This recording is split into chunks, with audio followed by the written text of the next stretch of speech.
My name is Inverna Toland, and I'm 29 years old. Have you ever been banned from your own family's event because of your job? Not because you committed a crime or caused a scandal, but simply because of how you earn your living? That's exactly what happened to me at my stepmother's charity gala, where 500 of the city's elite gathered to celebrate philanthropy and compassion. The irony wasn't lost on me. What Victoria didn't know was that the man funding her entire event, the CEO she desperately needed to impress, was someone much closer to me than she could have ever imagined. Sometimes the people who should protect you become the ones you need protection from. If you're watching this, please subscribe and let me know where you are watching from. Let me tell you how one night changed everything. The Laurent Hotel ballroom sparkled with the kind of elegance that cost more than most people's annual salaries. Crystal chandeliers cast dancing lights across 500 guests in designer gowns and custom tuxedos. This was Victoria's crown jewel, the annual Toland Foundation Charity Gala, where the wealthy gathered to write checks and feel good about themselves. I adjusted my crisp white server's uniform, the one from La Bernardine, the Michelin-starred restaurant where I worked. We'd been hired to cater the event, and I'd specifically requested to work the floor instead of staying in the kitchen. Maybe it was masochistic, but I wanted to see the world Victoria had systematically excluded me from for 5 years. The Laurent Hotel ballroom had never felt colder than that moment when Victoria spotted me. Her champagne flute stopped halfway to her lips. The color drained from her perfectly made-up face, leaving her looking like she'd seen a ghost. Which, in a way, she had. The stepdaughter she'd erased from the family narrative was standing in her precious ballroom, holding a tray of canapes. Cassandra, my stepsister, leaned toward her mother, whispering urgently. Even from across the room, I could see her gesture in my direction, her diamond bracelet catching the light. The same bracelet she'd received for her birthday last month. The party I hadn't been invited to, of course. Victoria's recovery was swift. She straightened her spine, plastered on her charity gala smile, and began moving through the crowd toward me with the determination of a heat-seeking missile. But she wasn't coming to greet me. No, I recognized that look. It was the same one she'd worn when she told my father that perhaps Inverna would be more comfortable celebrating Christmas with her restaurant friends. Two security guards in black suits suddenly appeared near the entrance, and Victoria's assistant was already speaking rapidly into his phone. The other servers continued their rotations, oblivious to the family drama about to unfold. A string quartet played Mozart in the corner, their elegant notes a stark contrast to the tension building in my chest. My phone vibrated in my pocket, a violation of our strict no-phones policy during service, but I'd made an exception tonight. I didn't check it, but I knew who it was. He always had impeccable timing. The room buzzed with conversation about donation goals and tax write-offs, but I kept my eyes on Victoria as she approached. 5 years of being deemed not quite right for the Toland family image was about to come to a head, and I was ready for it. 5 years ago, my father married Victoria Ashford Toland, and my life shifted in ways I never expected. Dad was lonely after Mom passed, and Victoria seemed to fill that void with her charity events and social connections. I was halfway through my MBA at the time, on track for the corporate life everyone expected. Then I discovered my real passion during a wine-pairing dinner at a friend's restaurant. The precision, the artistry, the immediate joy on people's faces. It spoke to me in a way spreadsheets never had. So I made a choice. I left my MBA program and enrolled in culinary school. To Victoria, a waitress daughter was worse than no daughter at all. She never said it directly, of course. Victoria was too sophisticated for outright cruelty. Instead, she'd introduce Cassandra at events as my brilliant daughter, the marketing director, while I simply ceased to exist in her narrative. When family friends asked about Robert's daughter, she'd change the subject with practiced ease. The family dinners became less frequent. The holiday invitations got lost in the mail. The family vacation photos on Facebook featured everyone but me. Dad would call afterward, apologetic but never quite willing to confront his wife. "You know how Victoria is about appearances," he'd say, as if that excused everything. What hurt most wasn't the exclusion itself, it was the gradual acceptance of it. Relatives stopped asking why I wasn't at gatherings. Mutual friends learned not to mention me around Victoria. Even Dad started introducing Cassandra as his daughter at his company events, while I became Inverna. She works in the city. But here's what they didn't know. I'd graduated from Yale before any of this. My failure was choosing passion over prestige, craftsmanship over corner offices. And while they were erasing me from the family history, I was building something entirely my own. The whispers started before Victoria even reached me. Her society friends, the ones who lunch at private clubs and vacation in the Hamptons, had noticed the family drama unfolding. "Is that Robert's daughter?" Aunt Helen's voice carried across her table. "What is she doing here?" "Serving drinks, apparently," her husband George replied with a snort. How embarrassing for Victoria. A cluster of Cassandra's friends, all influencers and trust fund babies, pulled out their phones, sensing drama worthy of their Instagram stories. One of them, a blonde named Madison, who'd never worked a day in her life, laughed loud enough for me to hear. "Oh my God, she's actually wearing a server's uniform. This is too much." Robert, my father, stood near the auction display, surrounded by his business partners. When our eyes met across the room, something flickered in his expression. Shame, regret, maybe both. Then he turned away, suddenly fascinated by a painting he'd never bid on. That small gesture, that deliberate turning away, cut deeper than any of Victoria's calculated snubs. "Inverna shouldn't be here," Cassandra announced to her circle, loud enough to ensure I heard. "This is an exclusive event for Foundation supporters, not staff." The word dripped with disdain. Staff. As if I hadn't grown up in the same house, attended the same family dinners, called her father Dad for 24 years before Victoria entered our lives. Victoria had almost reached me now, her heels clicking against the marble floor like a countdown. Behind her, I noticed the security guards beginning to move, trying to look casual as they positioned themselves strategically. The entire ballroom seemed to lean in, 500 guests suddenly interested in our corner of the room. My phone vibrated again. 2 short pulses, his signal that he was close. I kept my expression neutral, professional, even as Victoria's shadow fell across my tray of carefully arranged canapés. The consequences of walking away would ripple far beyond this ballroom. La Bernardine had fought hard for this catering contract. It was our biggest account, worth nearly $500,000 annually. My manager, Chef Bernard, had made it crystal clear. "This event keeps our doors open in Verna. We cannot afford to lose the Toland Foundation." If Victoria had me ejected, if she made a scene, it wouldn't just be my job on the line. The entire restaurant could lose the contract. 23 employees depended on that revenue. Sous chefs, line cooks, servers who were putting kids through college. My pride wasn't worth their livelihoods. Then there was Dad. For all his weakness, he was still my father. If I fought back publicly, if I embarrassed Victoria at her signature event, she'd make him choose. And we both knew who he'd choose. He'd already proven that by looking away moments ago. The last thread connecting me to my mother's memory, to the family home where her piano still sat in the living room, would snap completely.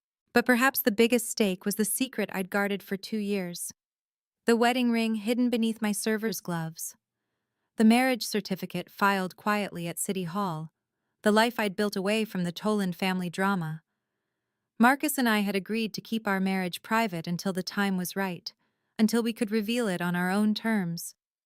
Being forcibly ejected from a charity gala wasn't part of that plan. My manager had warned me, "This account keeps us afloat." Yet standing there, watching Victoria marshal her forces to humiliate me once again, I wondered if some things were worth more than money. The other servers were beginning to notice the tension, casting worried glances my way. One wrong move, one moment of defiance, and everything could crumble. Victoria raised the microphone she'd somehow procured from the stage. Her voice rang out across the ballroom, silencing conversations mid-sentence. Ladies and gentlemen, we have a small security matter to address. 500 heads turned in unison, champagne flutes paused midway to lips. The string quartet faltered, then stopped entirely. In the sudden silence, every breath seemed amplified. Nothing to worry about, Victoria continued, her tone suggesting the opposite. Just a minor issue with someone who shouldn't be here. Her eyes never left mine as she spoke, cold and triumphant. The weight of 500 stares pressed down on me. Phones appeared in hands, raised discreetly to record whatever drama was about to unfold. Someone whispered, "Is that the stepdaughter?" And the whisper spread like wildfire through the crowd. My phone vibrated again, 3 long pulses this time, different from before, urgent. I pulled it out, breaking protocol completely. The text was brief. 5 minutes, don't leave. Marcus never sent messages during events.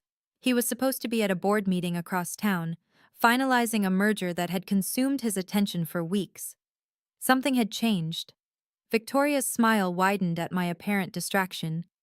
"Security, please assist this person to the service exit. She seems to have gotten lost." The 2 guards began moving toward me with professional determination. The crowd parted to let them through, creating a corridor of shame lined with familiar faces. Dad's golf buddies, Victoria's book club, Cassandra's sorority sisters. All watching. All waiting to see if Robert Toland's disappointing daughter would make a scene. The larger guard reached for my elbow. "Ma'am, we need you to come with us." I stood perfectly still, counting my breaths. 1, 2, 3. The main entrance doors were still closed, but I heard something. Footsteps in the marble foyer beyond. Measured, deliberate, familiar. 4, 5. "You're not on the list." Victoria's words cut through the air like a blade. "I'm working tonight," I replied evenly, keeping my voice professional despite the hundreds watching. "Then stay in the kitchen." She stepped closer, lowering her voice just enough to seem reasonable while ensuring everyone could still hear. "The manager assigned me here." I didn't back down, didn't lower my gaze. "I'll speak to them." Victoria's smile never wavered, but her eyes hardened. "This is a private event in Verna. Family and supporters only."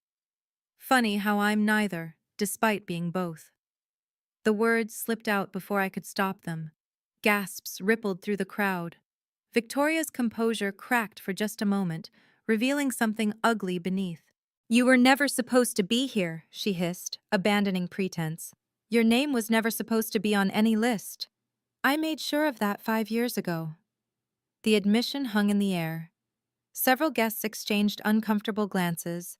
Even Cassandra looked surprised by her mother's open hostility. "Mrs. Toland," the security guard interrupted, clearly uncomfortable with the family drama. "Should we?" "Yes," Victoria snapped.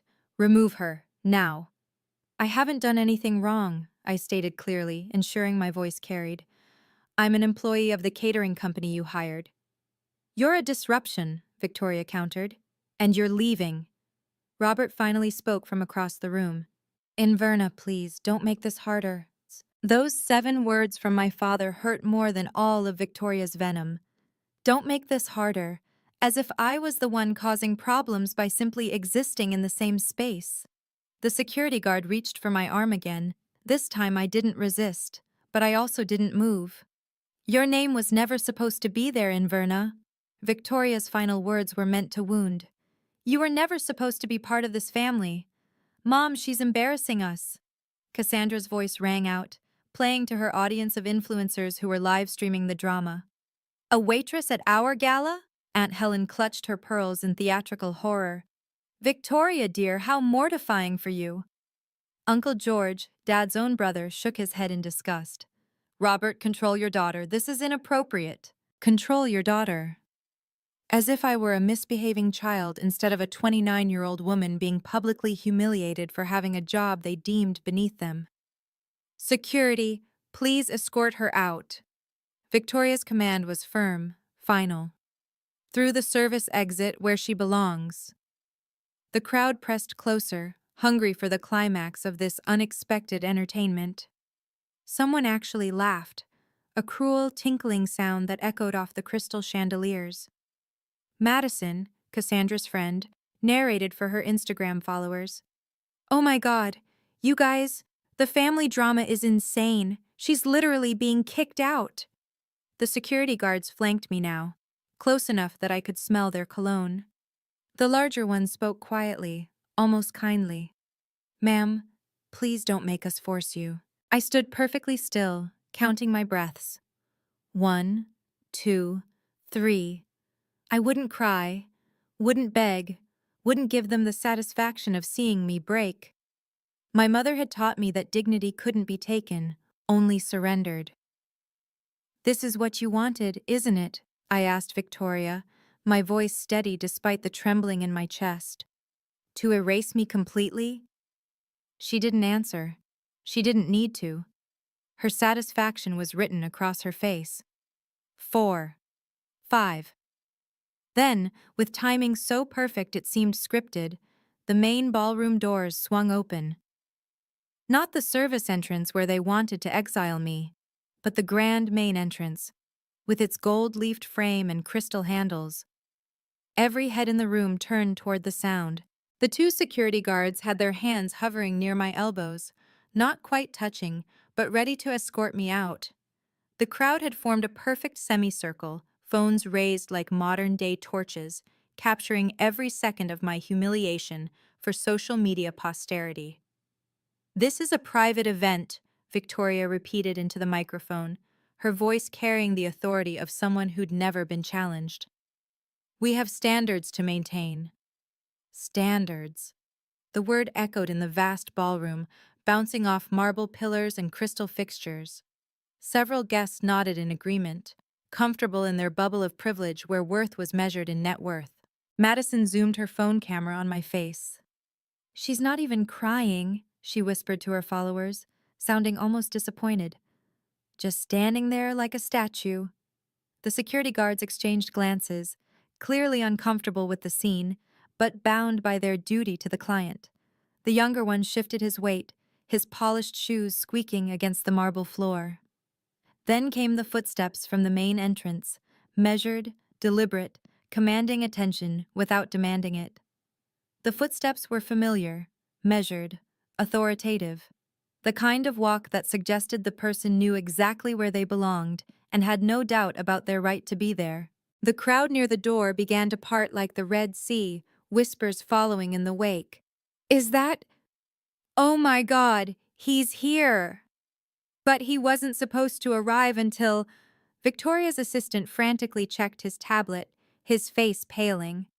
"Mrs. Toland," he stammered, but she waved him off, too focused on her victory to notice the shift in the room's energy. The security guards hesitated, looking toward the entrance.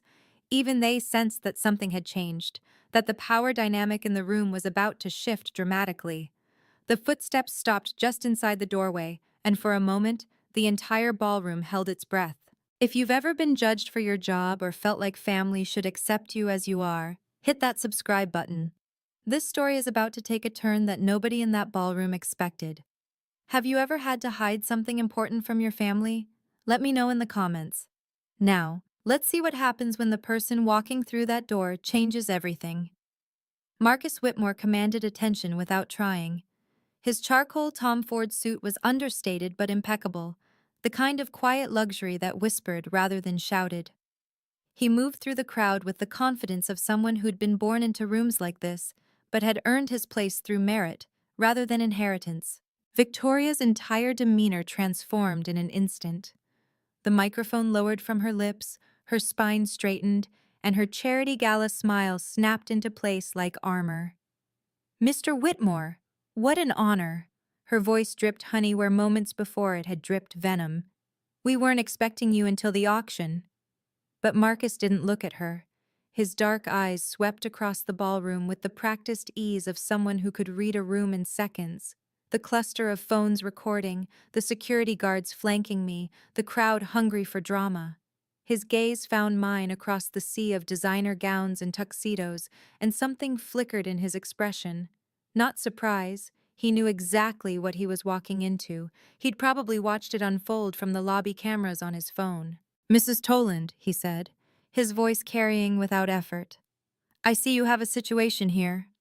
Victoria's face transformed from triumph to desperate hospitality. The most powerful man in the room, the one whose company's $50 million commitment over 5 years made her gala possible, had arrived at the worst possible moment. Or perhaps, from my perspective, the perfect one. "Just a minor misunderstanding," she chirped, gesturing for the security guards to step back. "Nothing to concern yourself with." But Marcus was already walking toward us, each step deliberate. The crowd parted for him the way they'd parted for the security guards, but with reverence rather than curiosity. He wasn't looking at Victoria anymore. He was looking at me. Marcus stopped 3 feet from our uncomfortable tableau, his presence immediately shifting the dynamic. The security guards instinctively stepped back, responding to an authority that had nothing to do with physical intimidation and everything to do with power. His gaze moved from my face to my left hand, lingering for a fraction of a second on the thin gold band barely visible beneath my server's glove. Anyone watching would have missed it, but I saw the muscle in his jaw tighten, the only sign of his carefully controlled anger. "Let me introduce you to," Victoria began, but Marcus raised his hand slightly, a gesture so subtle yet effective that she stopped mid-sentence. "I see you have a situation here," he repeated, his tone conversational, but with an edge that made several nearby guests take an involuntary step back. "Someone being removed from your event?" Victoria's laugh was nervous, tinkling like broken glass. "Oh, just a small staffing confusion. This person," she couldn't even say my name, "isn't supposed to be in the main ballroom." Interesting. Marcus's eyes never left mine. "And why is that?" The question hung in the air like a challenge. Victoria glanced between us, and for the first time tonight, uncertainty flickered across her face. Something about the way Marcus was looking at me, the way he'd positioned himself between me and the security guards, didn't fit the script she'd written. She's just catering staff," Cassandra supplied helpfully, missing every social cue that would have told her to stay quiet. "We have standards about who mingles with our donors." "Standards," Marcus repeated, tasting the word like wine he was about to send back. "Tell me more about these standards." His eyes lingered on my left hand for a fraction of a second. The wedding ring I'd hidden under my glove seemed to burn against my skin. "Just a small misunderstanding," Victoria said, her voice pitched higher now, desperate to regain control. "This person isn't supposed to be here." "She's just the help, Mr. Whitmore," Cassandra added with a dismissive wave, still filming everything for her followers. "My stepsister thinks she can crash our events just because she's related to us." The words hung in the air like a confession. Several guests exchanged uncomfortable looks. Even they could sense Cassandra had said too much. "Your stepsister," Marcus said slowly, as if tasting each word, "who you're having security remove." "She's embarrassing the family," Aunt Helen chimed in, emboldened by mob mentality. "Showing up here in a server's uniform, trying to pretend she belongs." "The girl's a waitress," Uncle George added with undisguised contempt. "Has been for years. Dropped out of her MBA program to play with food." Each word was another nail in their coffin, though they didn't know it yet. The crowd leaned in, sensing the tension but not understanding its source. Madison zoomed her camera on Marcus's face, then mine, then back again. "Just the help?" Marcus's voice was dangerously quiet now. A few board members who knew him well enough took involuntary steps backward. They'd heard that tone in hostile takeover meetings. Then, unexpectedly, he laughed. Not a warm laugh, but the kind that made the temperature in the room drop several degrees. "Just the help," he repeated, shaking his head. "Mrs. Toland, you really have no idea who you're throwing out of your event, do you?" Victoria's smile faltered completely now. I don't understand what you mean. No, Marcus agreed, his voice carrying to every corner of the silent ballroom. You really don't. The entire room held its breath, waiting for whatever revelation was about to detonate Victoria's carefully constructed world. Mrs. Toland, do you know who this woman is? Marcus's question cut through the silence like a scalpel. Victoria's chin lifted defiantly. Unfortunately, yes, my husband's daughter from his first marriage. No. Marcus took a step closer to me, his presence warm and solid. Do you really know who she is? Confusion rippled through the crowd like a stone dropped in still water. Victoria's eyes darted between us, her social antenna finally picking up signals she'd been too arrogant to notice before. The way Marcus had positioned himself, the way he looked at me, the way his hand had clenched when the security guards touched my arm. What do you mean? Victoria's voice had lost its commanding tone. I'm asking if you know anything about her beyond your prejudices, Marcus continued, his voice carrying that dangerous calm that preceded corporate bloodbaths. Do you know where she graduated from? What she's accomplished? Who she is beyond your narrow definition of success? She's a waitress, Cassandra supplied unhelpfully, still not reading the room. She serves food for a living. She serves food at La Bernardine, Marcus corrected, one of 7 restaurants in the city with 3 Michelin stars. Do you know how difficult it is to even get hired there? The crowd murmured. Several food enthusiasts in the audience looked at me with new interest. La Bernardine had a 6-month waiting list, and dinner for 2 cost more than most mortgage payments. Victoria's smile faltered. What does it matter where she— It matters, Marcus interrupted, because you're about to learn exactly who you've been humiliating for the past 20 minutes. I looked at Marcus and gave him the smallest nod. Permission. It was time. Then let me introduce you properly, he said, and the ballroom seemed to hold its breath. Marcus moved to stand beside me with the fluid grace of a dancer, each movement deliberate and meaningful. When he took my hand in full view of 500 guests, the gesture was both tender and declarative, a claim, a protection, and a challenge all at once.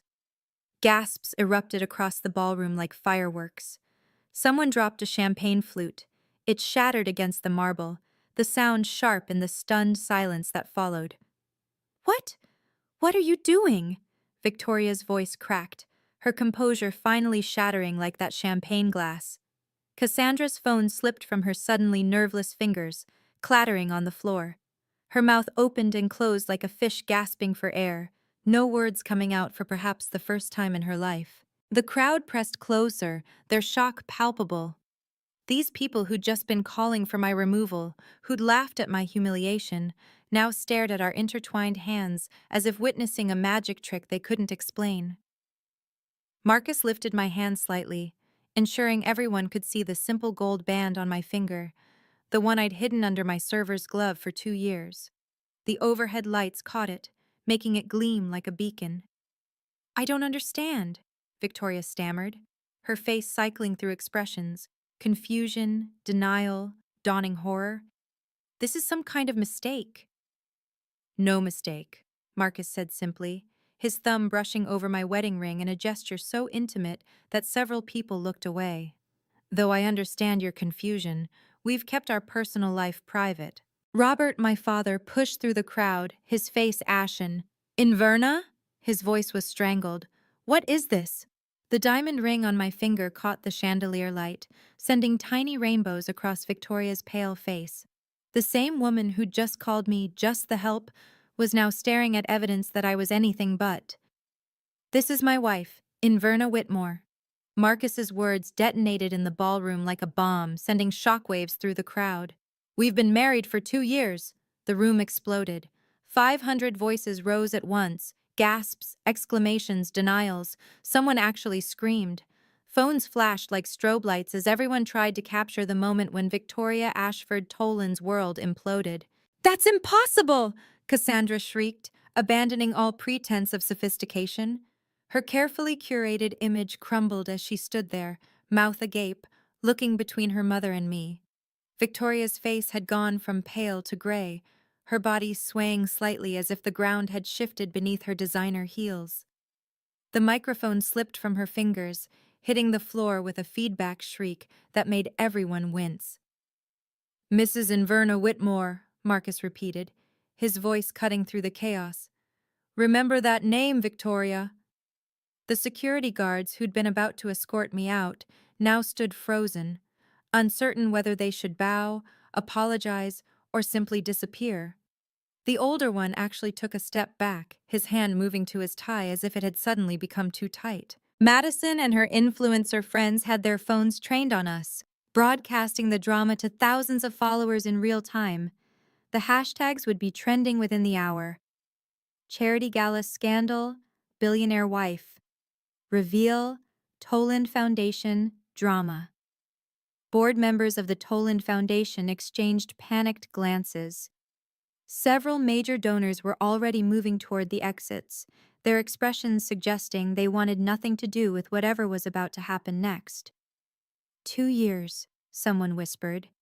She's been his wife for 2 years. While Victoria treated her like garbage, another voice added. Called her just the help, a third person said, loud enough for Victoria to hear. The woman who'd orchestrated my humiliation now stood at the center of her own. "We kept it private at Inverna's request," Marcus explained to the stunned audience, his voice carrying the kind of authority that commanded attention without demanding it. "She wanted to succeed on her own merits, without anyone assuming she'd gotten opportunities because of my name." He pulled out his phone with his free hand, swiping to a photo that he held up for those closest to see. Our wedding certificate, dated 2 years ago, filed quietly at City Hall on a Tuesday afternoon when we decided we didn't want to wait another day to start our life together. "But I won't stand by while she's humiliated," he continued, his voice hardening, "especially by people who should have celebrated her achievements instead of diminishing them." Victoria stammered, her usual eloquence destroyed. We didn't. How could we have known?" "You could have known by asking," Marcus replied. "By showing interest in her life instead of systematically excluding her. By recognizing that she owns 50% of La Bernardine, where she chooses to work service because she loves the craft, not because she has to." Another wave of gasps. La Bernardine, the restaurant with a 6-month waiting list, where a tasting menu cost $800 per person. I wasn't just a waitress there. I was an owner. "She's a James Beard Award nominee," Marcus continued, each revelation another nail in Victoria's social coffin. "She graduated summa cum laude from Yale before you even met her. She speaks 4 languages and could have worked at any Fortune 500 company, but she chose to follow her passion instead." Robert looked like he'd been punched. "Inverna, why didn't you tell me?" "When would I have told you, Dad?" I finally spoke, my voice steady. "During the family dinners I wasn't invited to, the holidays I spent alone, the 5 years you let her erase me." "About our sponsorship contract." Marcus's tone shifted to pure business, the warmth he'd shown me replaced with corporate steel. Victoria's head snapped up, panic flooding her features. "The contract is ironclad, you can't—" "Whitmore Holdings is withdrawing," Marcus announced to the room. "Effective immediately." "You can't!" Victoria's voice cracked with desperation. "We have an agreement. 5 years, $50 million. "Check clause 15, Marcus said calmly, though his hand tightened around mine. "Breach of professional conduct that brings negative publicity to any party or their representatives." He gestured to the phone still recording, the hundreds of witnesses to Victoria's cruelty. "Publicly humiliating my wife certainly qualifies. Wouldn't you agree?" The foundation's board members were already pulling out their phones, frantically calling their lawyers. Gerald Morrison, the board chair, looked like he might have a stroke. "Victoria, what have you done?" "50 million, someone whispered. "That's 60% of their operating budget." "The Children's Hospital wing," another voice added. "The scholarship program." Each whisper was another cut to Victoria's reputation. She'd just destroyed 5 years of guaranteed funding because she couldn't resist humiliating someone she deemed beneath her. "This is vindictive," Victoria tried, grasping for any leverage. "You're punishing charitable causes because of a personal matter." "No," Marcus corrected. I'm enforcing a contract clause that exists specifically to protect all parties from behavior like yours. Besides, Whitmore Holdings will redirect those funds to other charities, ones that understand the value of treating all people with dignity. 3 other major donors were already approaching Marcus, their expressions making it clear they were reconsidering their own commitments. If Whitmore was out, they wanted to know why. If Whitmore's out, we're reconsidering too, Harrison Banks announced, loud enough for everyone to hear. Victoria's empire was crumbling in real time. Can you imagine the look on Victoria's face? If you've ever wanted to see someone who judged you eat their words, smash that like button. This next part shows exactly what happens when you burn bridges with the wrong person. What would you have done in my position? Reveal it immediately or wait like I did? Comment below and don't forget to subscribe for more stories about standing up for yourself with class.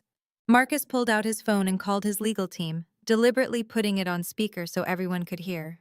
The room fell silent except for his voice and the tinny response from his chief counsel. Jennifer, I need you to cancel all Toland Foundation contracts immediately. All of them, sir? The lawyer's voice was crisp, professional. That's 5 years of commitments totaling $50 million. All of them, Marcus confirmed. Cite Clause 15, breach of professional conduct. I'm sending you video evidence now. Several people were already uploading their recordings, the scandal spreading across social media in real time. The Toland Foundation's reputation, built over 20 years, was being destroyed in 20 minutes. Other sponsors began stepping forward. Harrison Banks from Banks Industries approached, followed by Margaret Chen from Chen Technologies and David Kumar from Kumar Pharmaceuticals. If there's a culture problem at the foundation, Banks announced, we need to reassess our involvement. Agreed, Chen added, looking directly at Victoria. We donate to organizations that reflect our values. This display suggests a serious misalignment. The murmuring grew louder. 3 more sponsors meant another $30 million in jeopardy.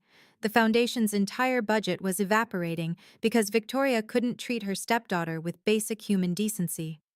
Kumar pulled out his phone. I'm calling an emergency meeting of the Donor Advisory Council. This needs to be addressed immediately. Victoria swayed on her feet, gripping the edge of a table for support. This is ridiculous. You're destroying 20 years of charitable work over a family dispute. No, Marcus corrected coldly. You destroyed it the moment you decided someone's worth was determined by their job title, the moment you used your position to humiliate someone you considered beneath you. Board members were already huddling in corners, whispering about emergency protocols and damage control. The gala meant to celebrate philanthropy had become its funeral. Please, let's discuss this privately, Victoria pleaded, abandoning all pretense of control. Her perfect makeup was cracking, mascara smudging as tears threatened. Like how you privately humiliated my wife? Marcus asked, his voice carrying across the silent ballroom. In front of 500 witnesses? I finally spoke, my voice calm but firm. Victoria, you made your choice. You chose image over family, status over substance. You could have told us, she said desperately, if we'd known who you married. That's exactly why we didn't tell you, I interrupted. Because it shouldn't matter who I married.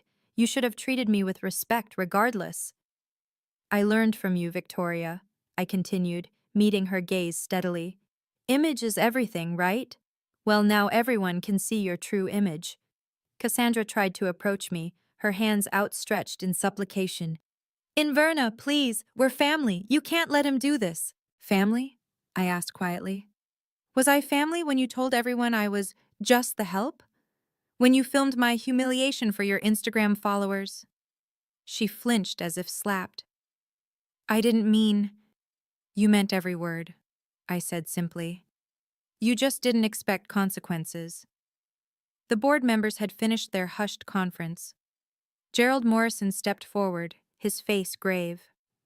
Victoria, we need to discuss your position as chair immediately. This incident has created a crisis of confidence in the foundation's leadership. You can't remove me, Victoria's voice pitched toward hysteria. I built this foundation. And you may have just destroyed it, Morrison replied coldly. The emergency board meeting is tomorrow at 9 a.m. I suggest you bring legal counsel. Robert finally found his voice. Inverna, please, don't do this. Think of all the good the foundation does. I am thinking of it, Dad. That's why it deserves better leadership. The board members converged on Victoria like sharks scenting blood. Gerald Morrison's voice cut through the chaos.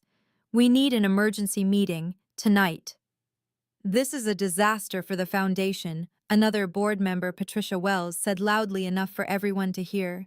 20 years of reputation destroyed in one evening. More sponsors approached Victoria, their intentions clear before they even spoke. We'll be reviewing our commitments, they said, one after another, like dominoes falling. Cassandra made one last desperate attempt at damage control. Inverna, I'm sorry. I didn't mean those things. Please, can we talk? Your apology is 5 years too late, Cassandra. I turned away from her, feeling Marcus's supportive presence beside me.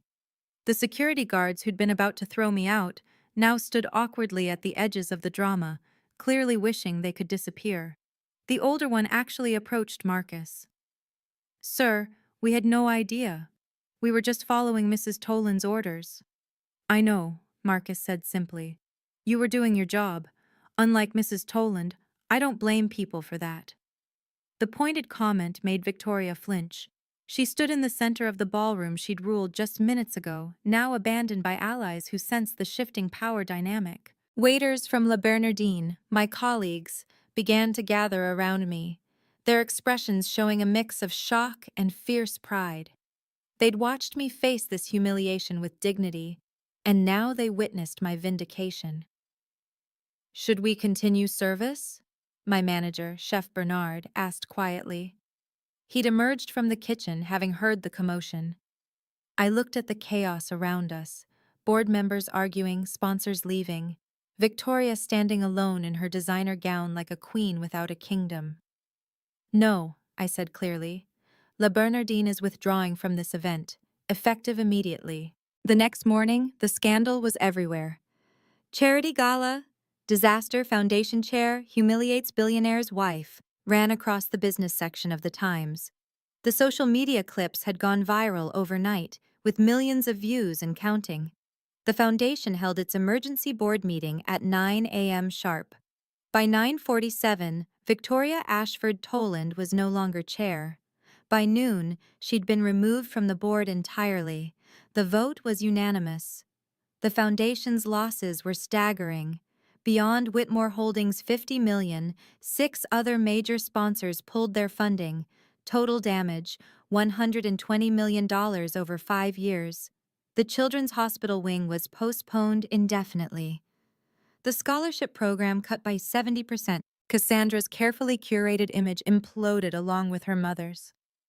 The video of her calling me just the help had been memed, remixed, and shared across every platform. Her influencer partnerships evaporated overnight. Brands didn't want to be associated with someone who'd become the internet's poster child for entitled cruelty. Then came the personal fallout. Cassandra's fiancé, Thomas Wellington III, called off their engagement 3 days later. His family's old money sensibilities couldn't tolerate the scandal. We have standards to maintain, his mother told the press, echoing Victoria's own words with bitter irony. The society pages that had once celebrated Victoria now dissected her downfall with barely concealed glee. From philanthropy queen to pariah, the Victoria Toland story became the most read article in the Chronicle's history. Her charity luncheon friends distanced themselves immediately. The country club quietly suggested she take a temporary leave of absence.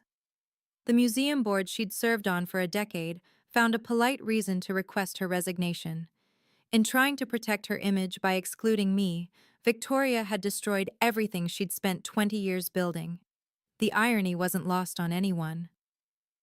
3 days after the gala, my phone rang at 7 a.m. Dad.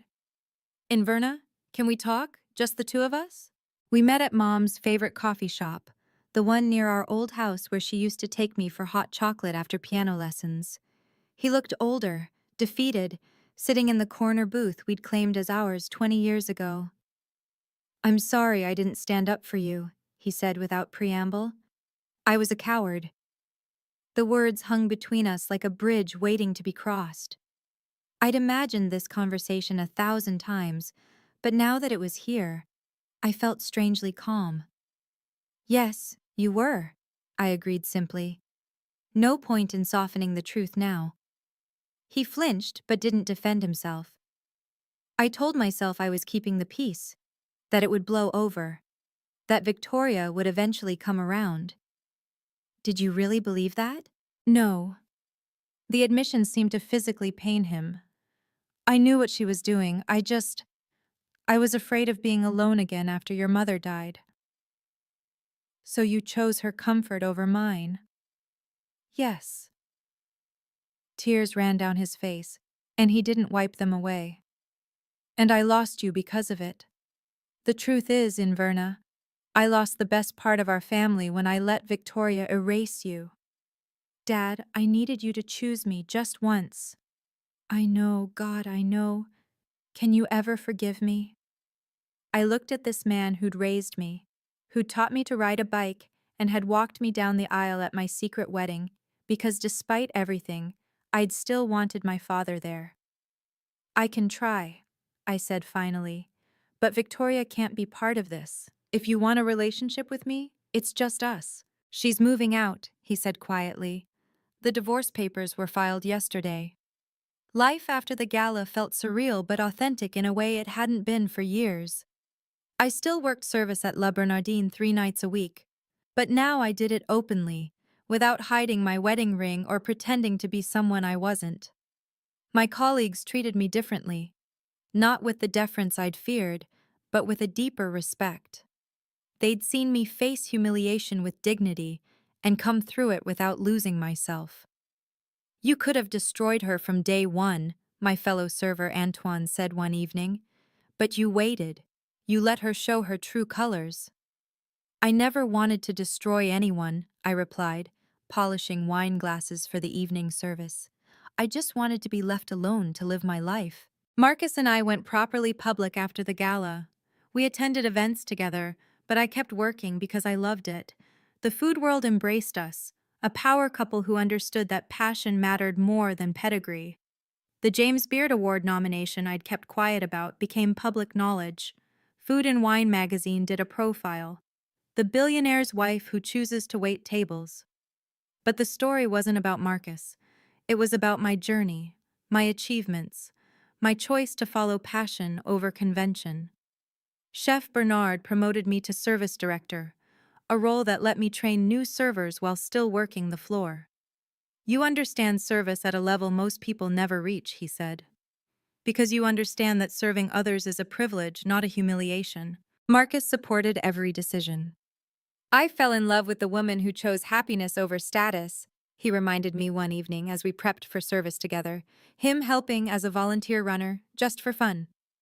"Why would I want you to change now?" I never needed their approval. I needed my own. 6 months after the gala, my phone buzzed with a text from an unknown number. But I recognized the writing style immediately. Formal, carefully worded, desperate. "Inverna, I hope this message finds you well. I've had time to reflect on my actions and realize how wrong I was. I would very much appreciate the opportunity to apologize in person and perhaps start fresh. Could we meet for coffee? Victoria." I stared at the message for a long time. The woman who'd tried to erase me from existence now wanted to reconcile. Marcus found me in our kitchen, phone in hand. "She wants to meet," I said simply. "What do you want?" he asked, knowing better than to influence my decision. I typed my response carefully, each word deliberate. "Victoria, I appreciate you reaching out. I hold no anger toward you, but I also have no interest in pretending we're family. We can coexist at any future family events involving my father, but that's the extent of what I'm comfortable with. I wish you well in your future endeavors, but our relationship ends here. Inverna."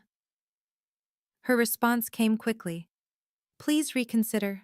I've changed. Respect is earned, Victoria, not demanded, I replied. And it starts with accepting boundaries when they're clearly stated. Please don't contact me again. I blocked the number and felt a weight lift. Setting boundaries wasn't cruel. It was necessary. Some relationships couldn't be repaired, and that was okay. Dad understood. We had dinner every Sunday now, just the two of us, rebuilding what Victoria had tried to destroy. He never mentioned her, and I never asked. "You're stronger than I ever was," he said one evening. "No, Dad. I just learned earlier that my worth doesn't depend on anyone else's approval." "Your mother would be proud," he said softly. "I know," I replied. "I am too." Looking back now, I realized that night at the gala wasn't about revenge. It was about revelation. Victoria revealed who she truly was, and the consequences were simply the natural result of her choices. Here's what I learned. Your worth isn't determined by your job title or bank account. It's not measured by which events you're invited to or which people claim you as family. Worth is intrinsic. You carry it with you whether you're serving champagne or drinking it. Success isn't just about climbing ladders others have built. Sometimes it's about building your own ladder, even if others can't see where it leads. I chose passion over prestige, authenticity over approval, and I've never regretted it. Family isn't just about blood or marriage certificates. It's about who shows up, who sees your value when you're at your lowest, who celebrates your choices even when they don't understand them. Marcus, my colleagues at La Bernardine, the friends who stood by me, they're my real family. Setting boundaries isn't cruel or vindictive, it's an act of self-respect. You don't owe anyone access to your life, especially those who've shown they'll use that access to hurt you. Forgiveness doesn't require reconciliation. You can wish someone well from a distance. The best revenge, truly, is living well on your own terms. Not to spite anyone, but because your happiness isn't dependent on their validation. Victoria lost everything trying to protect an image. I gained everything by refusing to sacrifice my truth for anyone's comfort. If you're reading this because someone in your life makes you feel less than because of your choices, know this. Their inability to see your worth doesn't diminish it. You don't need their invitation to belong. You already belong exactly as you are. Your value doesn't need their validation. Thank you for listening to my story. If you've ever been judged by family for your choices, know that you're not alone. Your value doesn't come from their approval. What's the worst thing a family member has said about your job? Share in the comments. Let's support each other. And if this story resonated with you, please subscribe and hit the notification bell. I share new stories every week about standing up for yourself with dignity. Remember, the best revenge is living well on your own terms,